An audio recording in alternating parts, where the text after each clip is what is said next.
Welcome to Yacht Crew Vlogs, where we tell the stories of those in the yachting industry. A behind-the-scenes look that discovers the individuals in the industry, their history, their passions, and what inspires them to do what they do. Hi, everyone, and welcome to another edition of Yacht Crew Vlogs right here on Yachting International Radio. My name is Ria. I am your host, and today I am pleased to welcome Eve from CYOR in Montenegro. How are you?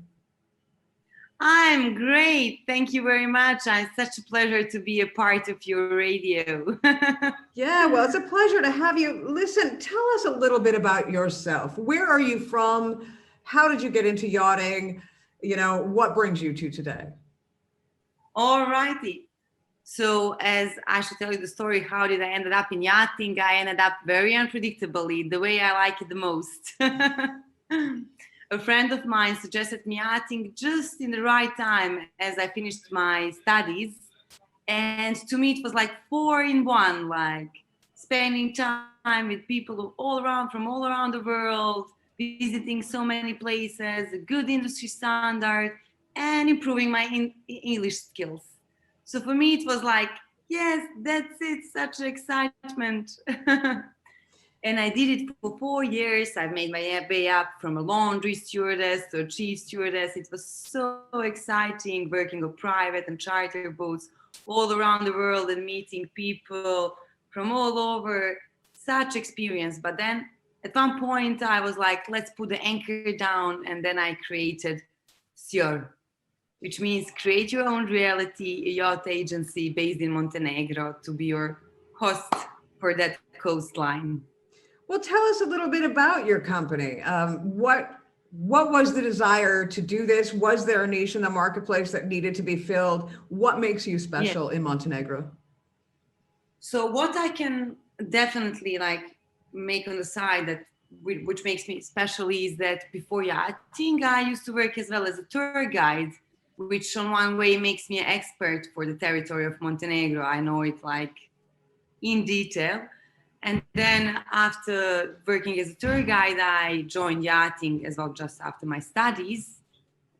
And somehow when I was ready to put my anchor down, it really made the most sense for me to create the yachting agency CYOR, because I still wanted to be a part of the industry, but from a different side. And yachting is really developing a lot in my country. And it really made sense for me to see myself now in this role as a yacht agent, where I can still be a part of the industry on one side, and then on the other side, discover people, Montenegro, and just be the host for that country. Well, tell me a little bit about Montenegro. For those that aren't familiar with it, what are sort of the things that set it apart? What is so very special about where you are? Well, you see, as I used to work as a tour guide, I really have that eye for detail about Montenegro. What makes it special is it's such a small country, not even 1 million population in Montenegro.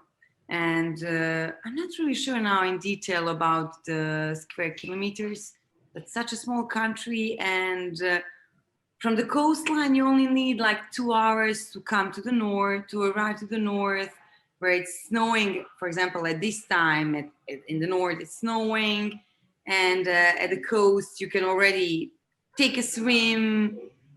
And it's just so special because it's so small, and it's like, we call it like the little Monaco. You have everything from historical to the adventurous side of Montenegro. And for such a small country, it's just so special that it has such a diverse history and very beautiful nature, high mountains that flow into the sea, stunning little beaches, hidden spots, so many different activities to do in nature. Like, I'm a really huge nature lover, and as I used to work as a tour guide, I have that feeling for historical buildings, and Montenegro has all of that. Of course, there is a touch of the globalization and glass buildings and of course as well modernized, but it has that touch of uniqueness with with its nature and the historical part, and that's what really makes Montenegro Well, I mean, special. the new ultra high net worth individual, they are looking for something that is family friendly, but as well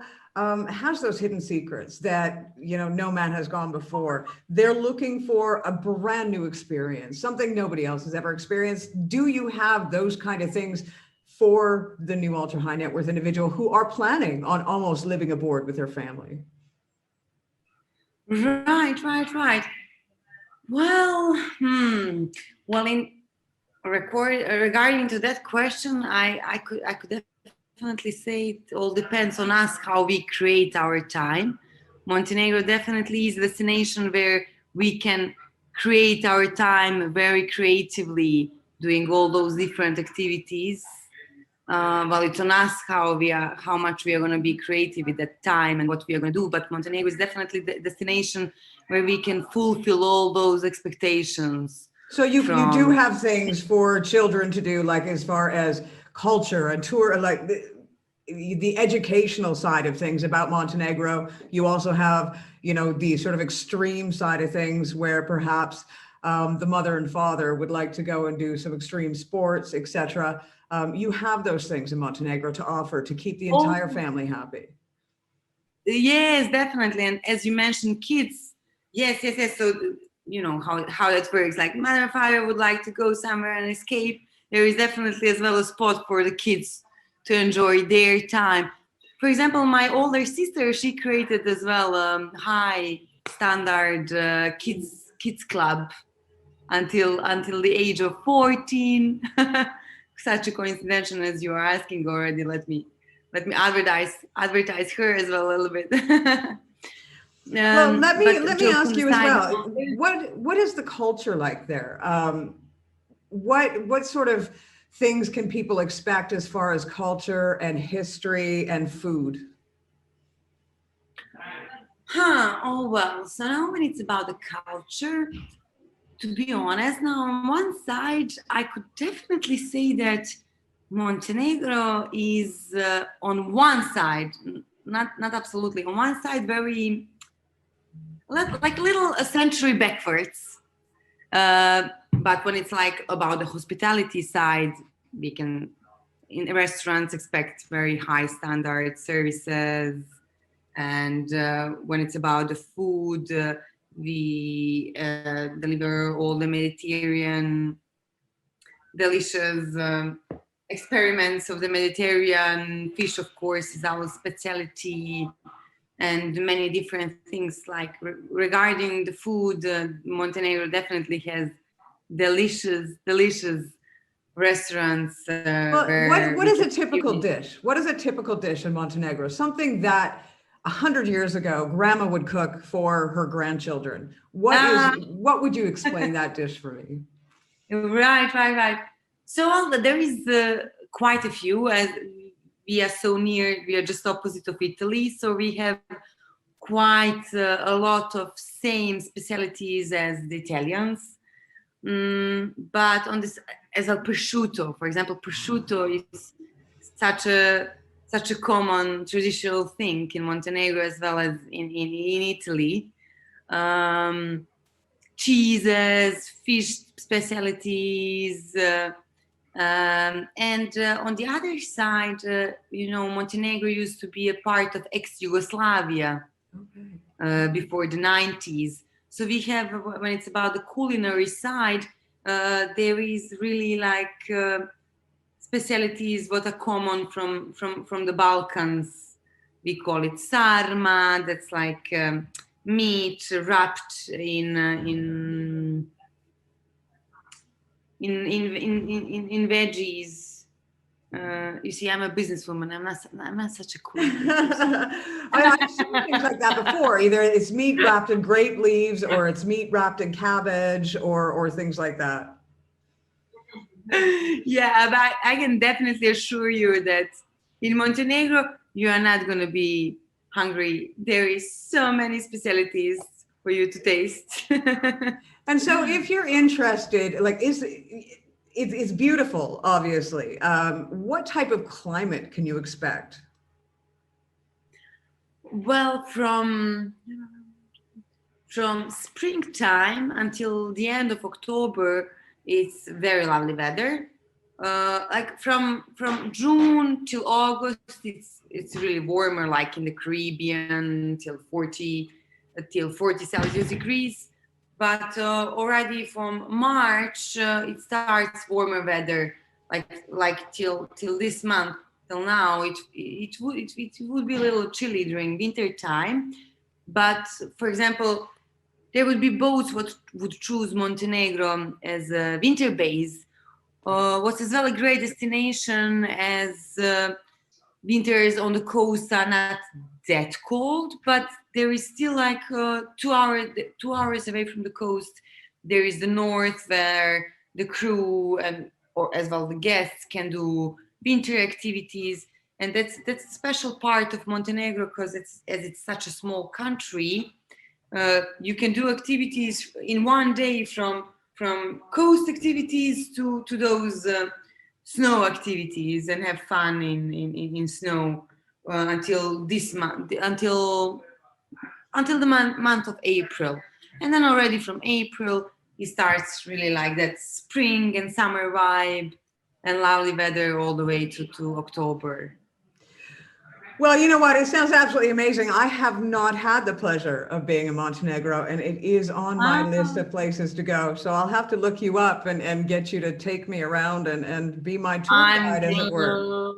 glad to hear. It will be my pleasure. Especially I used to work as a tour guide before yachting, so you got just the right connection. Exactly. Well, you know what? If you could provide us with all of your social media handles, we'll make sure to place them below this interview when it airs. I encourage people to get in touch with you if they are interested in heading over to Montenegro, checking out your company, checking out your website, and seeing what you can do for them and how you can create an absolutely spectacular vacation while they are there with their yacht. Awesome. I can definitely assure that they will have a spectacular experience in Montenegro. Not regarding only that I'll be their host, but just Montenegro as Montenegro is just so unique and they will love it. There is as well many yachts that used to visit Montenegro just for a quick visit, as we have tax-free fueling, and then it would suit them just to do a quick visit.